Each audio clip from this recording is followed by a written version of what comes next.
আবার যারা আছে তাদের নাকি ব্যাংক আছে, তো তাদের যদি ব্যাংক থাকে তাহলে তাদের দলের সদস্যদের ঋণ খেলাপি হওয়ার তো সুযোগ নাই।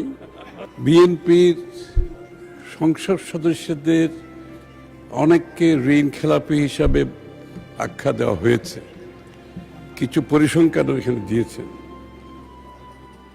আমি আপনাদের অবগতির জন্য জানাচ্ছি, ঋণ খেলাপি, ঋণ পুনঃতফসিলীকরণ এটা ব্যবসা বাণিজ্য, ব্যাংকিং কালচারের মধ্যে সাধারণ প্রক্রিয়া। এটা বিএনপি আবিষ্কার করে নাই।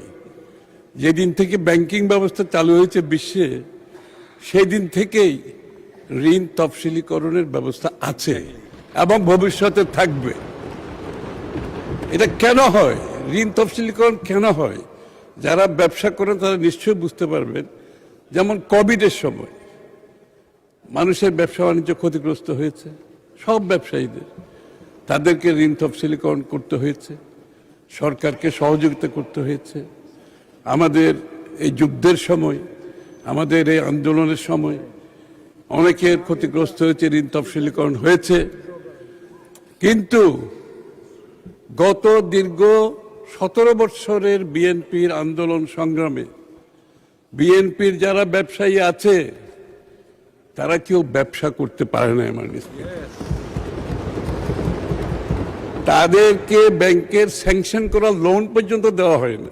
লোন স্যাংশন হয়ে গেছে কিন্তু লোন দেওয়া হবে না।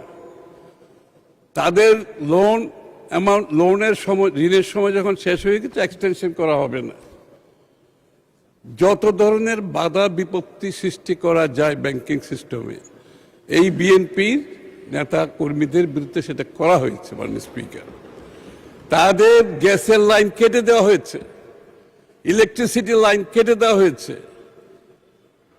এই বিএনপি নেতা যাদেরকে খেলাপি বলা হচ্ছে, তারা এই দীর্ঘ সময়ে অনেকে পালিয়ে বেরিয়েছে, বাড়িতে থাকতে পারে না, তাদের ব্যবসা প্রতিষ্ঠান বন্ধ করে দিতে হয়েছে।